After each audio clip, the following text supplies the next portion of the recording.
Bonsoir à tous chers amis, bienvenue pour ce 65e Behind the Ring et j'ai le plaisir vraiment de vous retrouver pour cette nouvelle saison. On va lancer cette nouvelle saison avec un boxeur qui fait partie du paysage de la boxe anglaise en France, c'est Monsieur Sofiane Takkouch. Il a été challenger mondial, champion intercontinental IBF, il a été champion de l'Union européenne.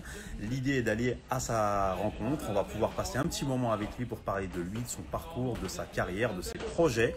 On va le faire venir, c'est un monsieur qui a beaucoup boxé, il fait partie vraiment du paysage, il a été Gandor aussi, le meilleur boxeur en 2010, donc il est vraiment quelqu'un qui fait partie, qui est apprécié sur la scène aujourd'hui de la boxe anglaise pro en France. Salut Sofiane. Salut. Comment ça va? Ouais, tranquille. Super. Ça va la forme? Ouais, tranquille. Bien. Eh bien, écoute, je suis ravi de t'accueillir ici dans ma salle à l'Apollo 17. Tout d'abord, merci de ta présence et merci à toi de venir passer un peu de temps avec nous. Ouais, là, tu me vois toujours? Ça te Oui, dérange pas si je mets, voilà, t'es tordu. Remets-toi droit, voilà, sinon tu vas vomir. Voilà. Reste droit. Voilà, c'est parfait. Là, tu bouges pas, on est nickel. Super. Ouais. C'est bon? Nickel. Ouais, super. Eh bien, écoute, Sofiane, je vais te laisser la parole pour te présenter déjà en tant qu'homme, pour que les gens qui ne te connaissent pas puissent te découvrir. Je te laisse la parole. Ouais, je m'appelle Takkouch Sofiane. Je suis carolo-massarien, enfin natif de Charleville-Mézières, Oui. dans les Ardennes. Donc, je suis boxeur professionnel depuis 2006 ou 2007. Oui.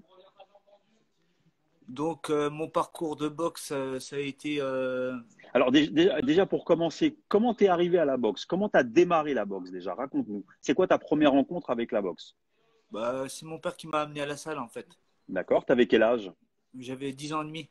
D'accord. Très bien. Ok. Ton père était dans la boxe? Mon père, il avait pratiqué la boxe étant jeune. Oui.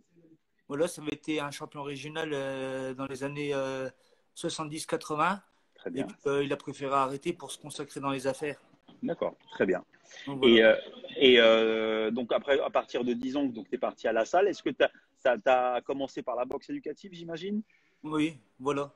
Tout à fait. La boxe éducative, donc c'est la boxe à touche. Hein, voilà, hein, c'est comme Ouais. l'escrime. Mhm. C'est sans frapper. Voilà. Donc, j'ai appris le métier dans une salle à Charleville. Très bien. Ensuite, alors pour la suite de ta carrière, tu as un parcours amateur. Est-ce que tu peux nous le détailler? Comment il s'est passé? Combien de combats? Titre majeur? Raconte-nous un peu ta carrière amateur. Voilà, ma carrière amateur.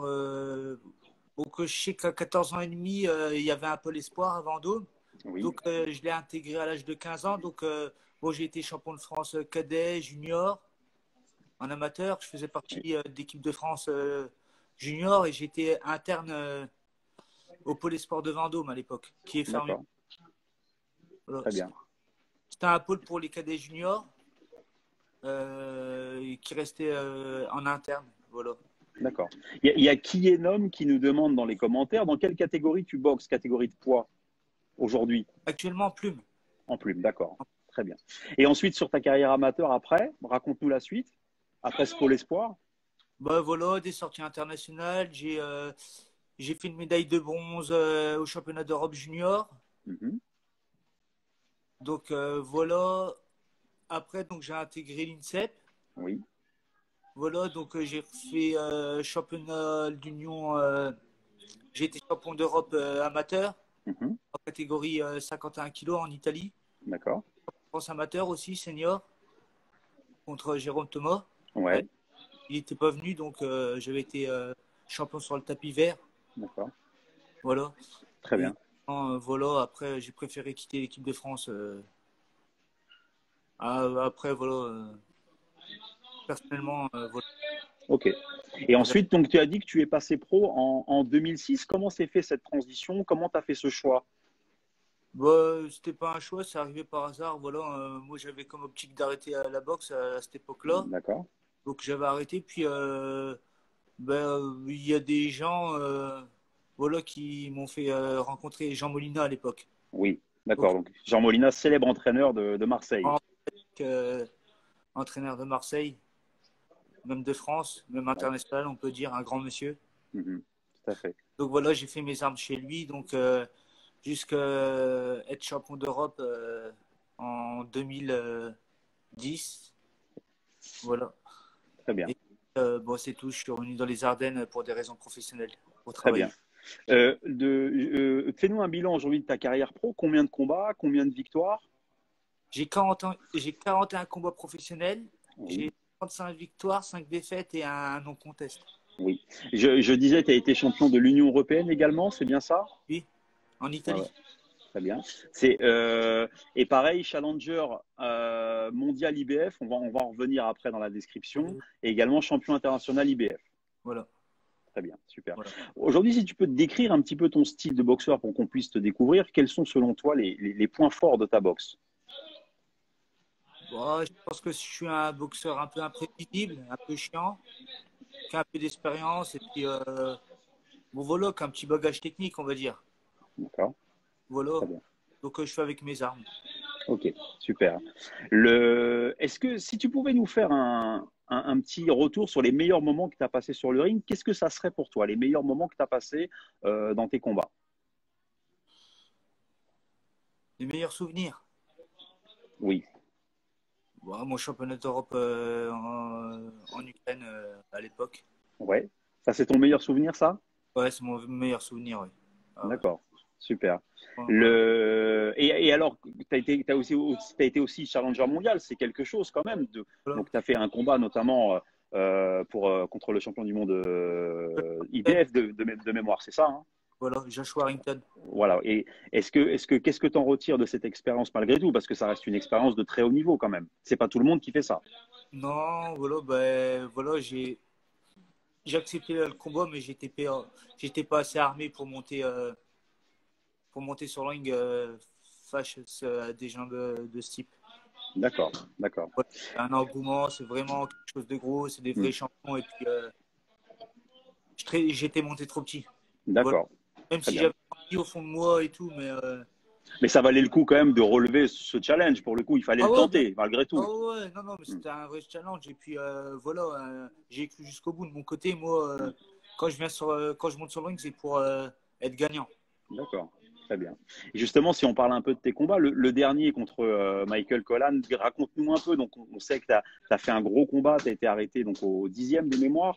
Raconte-nous un peu dans quelle optique tu t'es préparé, qu'est-ce que tu as ressenti sur le ring?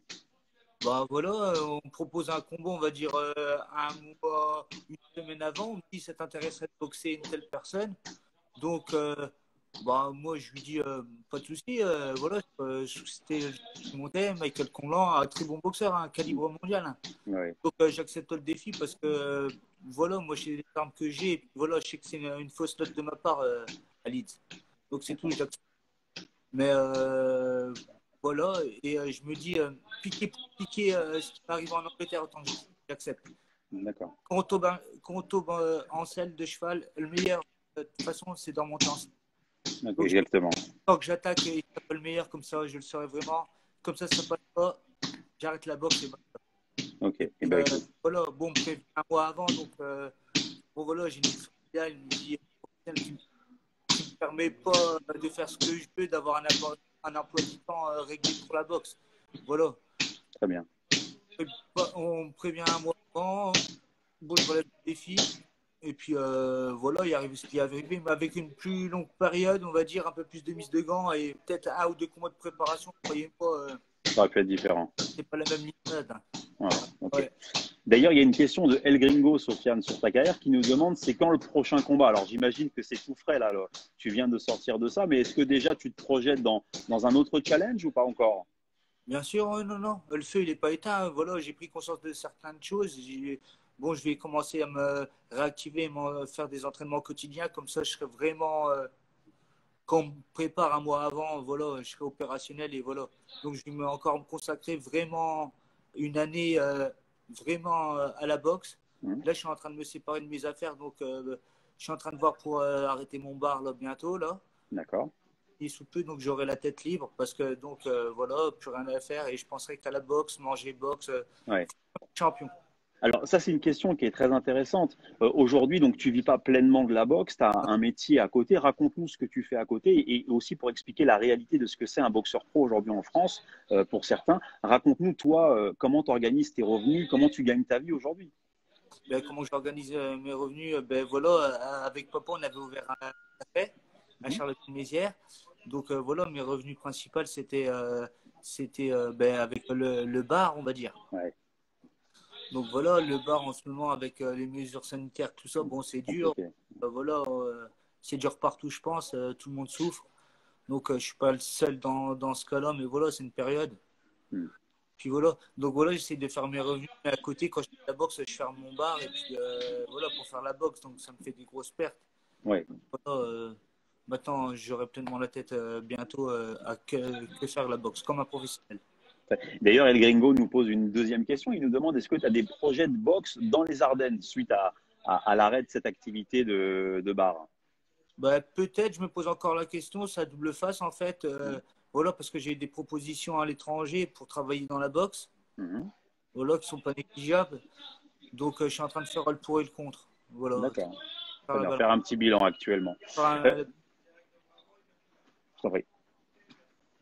Je voulais te dire aussi, dans ta carrière, est-ce que tu as eu des sources d'inspiration, des boxeurs dont le style t'a inspiré, donc, dont tu as pu te servir pour progresser? Est-ce que tu as des modèles aujourd'hui qui t'ont permis d'avancer? Sincèrement, des modèles, moi je vais vous dire, mon boxeur préféré c'est Marc Fernand. Ouais, Voilà, je peux pas vous dire, je suis fan de lui. Ma grand-mère, elle m'a fait grandir avec. Voilà, Marcel Cerdan pour nous c'était, enfin, voilà. d'accord.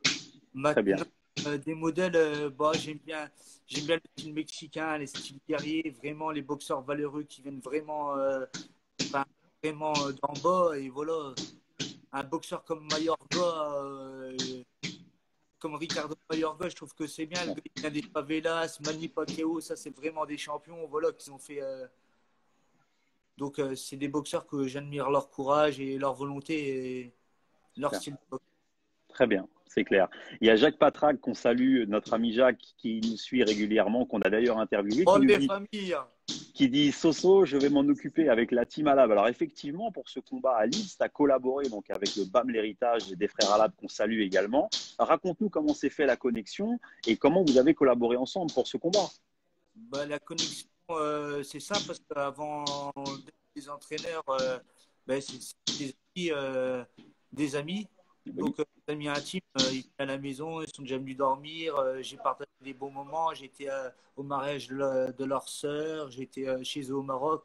Donc, on était assez proches. Et puis,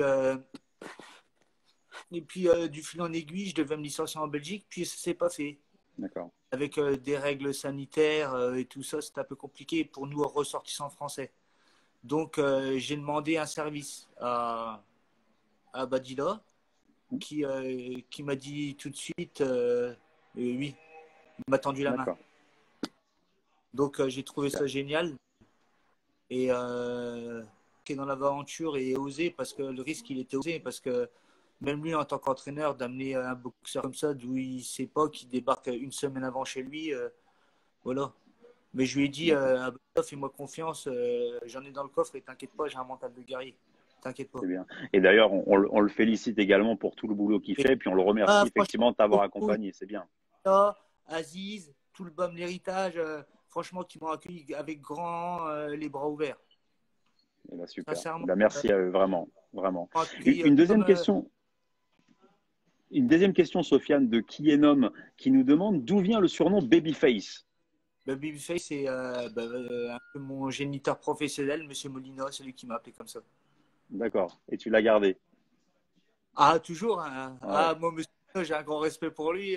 Voilà, Mm. c'est comme ça. Mm.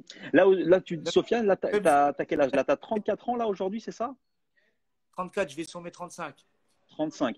Tu te laisses combien d'années encore pour te faire plaisir avec la boxe? Oh, je vais essayer de titiller avec vraiment le haut niveau encore un an, on va dire. D'accord. Ok. Après, c'est jubilé et terminares. Super. Et alors, Voilà. et pour tes projets, donc, qu'est-ce que tu envisages donc après cette année vraiment pour titiller le haut niveau, comme tu dis. Qu'est-ce que tu envisages pour la suite? C'est quoi tes projets après la boxe, justement? Ben, toujours faire pareil dans la boxe. Donc, tremplin, c'est pour ça que je monte ma salle à Charleville-Mézières. Et Oui, directement, quand j'arrête, je me mets à entraîneur. très bien. Donc vraiment, tu vivras toujours de ta passion, mais d'une manière différente pour le coup. Voilà, je transmettrai mon savoir, en fait. D'accord. Eh ben Voilà super, mon écoute. expérience que j'ai eue voilà, dans le monde entier. Et puis j'imagine qu'il y a plein de gens à Charleville-Mézières qui seront vraiment très contents de partager ces moments avec toi. Une question de El Gringo qui nous dit sans indiscrétion, combien rapporte un combat pro pour un boxeur? Alors bon, j'imagine que ça dépend des niveaux pour cette question, mais est-ce que tu peux lui donner une fourchette pour un boxeur voilà, débutant, un boxeur confirmé? Tout dépend, j'imagine, de l'échéance, mais si tu peux lui donner un peu d'indication là-dessus. Moi, je vais lui dire sincèrement, s'il fait de la boxe, c'est par passion et c'est pas pour. Parce que Ouais, si je dirais pas pour les l'argent. prix, ce serait pas beau à entendre. Je vois qu'il y a même, je vais vous dire, on est sous-payé, sous-coté. Et nous, en tant que boxeurs français, enfin, moi, dans mon camp, en n'étant pas protégé, sans promoteur, je suis presque obligé voilà, de baisser mes prix. Voilà, c'est comme ça. D'accord, On y va sur le terrain. Mais d'accord. voilà, c'est aimer la boxe. Voilà, faut pas y aller pour l'argent. Ouais. À part si. Je, Je reviens en arrière, Sofiane, dans l'histoire. Il y a So Boxing Coach qui nous demande, il dit, demande à Sofiane pourquoi Jérôme Thomas n'est pas venu au combat, alors que tu as gagné sur tapis vert. Est-ce que tu sais pourquoi il n'est pas venu? Il avait une colique. Non, mais Alors, c'est vrai en on plus, t'a pas c'était entendu. marqué sur l'équipe, Attends. hein. Sur ce, Alors, attends. une Répète parce que colique ça a ou coupé, une chose. Sofiane. Je Répète crois parce qu'il a que ça n'a pas une marché. colique, Répète parce que ça a coupé. une colique ou une chose comme ça. D'accord. Allô? Ok. Vous m'entendez? Ok. Il était malade en fait. Colique. Il était malade. Ok. Et il J'ai était. entendu. Ouais. Ok. Mais moi, je n'étais Le, pas malade. Et il y a Jacques Patra qui nous dit, Benjamin, je te fais un scoop. Soso est un grand chanteur de Johnny Hallyday. Est-ce que c'est vrai ça? Ah, je suis fan de Johnny Hallyday. C'est vrai. Super, Ouais. super. Ouais. Aujourd'hui, Sofiane, quand tu regardes la boxe, donc les plus jeunes qui arrivent derrière toi, dans les boxeurs pros qu'on voit en France aujourd'hui, qu'est-ce que tu penses du niveau? Et quels sont les boxeurs qui, pour toi, sortent un peu du lot et te font plaisir à voir? Il y a de la bonne relève en France. Sincèrement, j'ai vu El Billy, Kawhi Toutain. Ouais, ouais. C'est pas mal. Nordine Bali, Évidemment, ouais, ouais, bien sûr, en chef de évidemment. file. Michel Hmm. Soro, Oui, calibre mondial. Euh, je pourrais en citer plein. Il y en a tellement. Guillaume Frénois, calibre mondial. Comment Yvan Mendy, Jean-Yves, Yvan Mendy. du gros calibre. Voilà. Ouais, ouais. Il y a plein de boxeurs qui sont de calibre mondial en France. Et voilà, je suis sûr qu'ils seraient un peu plus suivis avec vraiment une structure où, comme dans le temps, le Paris, le PSG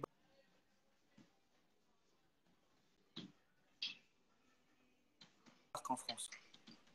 D'accord, Vous m'entendez? je l'entends bien. Écoute, Sofiane, vraiment, oui, je t'entends. Nickel, je t'entends bien, je t'entends bien. Je vais te laisser le mot de la fin, si tu veux dire un petit mot aux gens, si tu veux passer un petit message aux gens qui nous ont regardés, si tu as envie de passer un petit mot, c'est le moment. Ben, je remercie à toutes les personnes qui ont pris le temps de nous saluer ou nous dire coucou, de regarder l'émission. Puis je te remercie d'interviewer puis de faire parler de moi. C'est gentil. Eh ben, c'est gentil. Ben, c'est moi qui te Ouais. remercie déjà de nous avoir donné du temps et on voulait faire un petit hommage, un petit focus pour déjà cette très belle carrière que tu as fait. Donc, tu fais partie, je l'ai dit, du paysage de la boxe anglaise en France. C'est très important pour nous de pouvoir te mettre à l'honneur, ne serait-ce qu'un petit quart d'heure déjà. Franchement, c'est gentil. Franchement, c'est cool de votre part. Super. J'en prends acte. Et c'est gentil. Et je rappelle à tous les spectateurs qui nous ont regardés aujourd'hui, vous pouvez retrouver donc l'interview de Sofiane Takouche sur notre compte Instagram, n'hésitez pas. Et vous pourrez également la retrouver sur notre chaîne YouTube si vous souhaitez la revoir.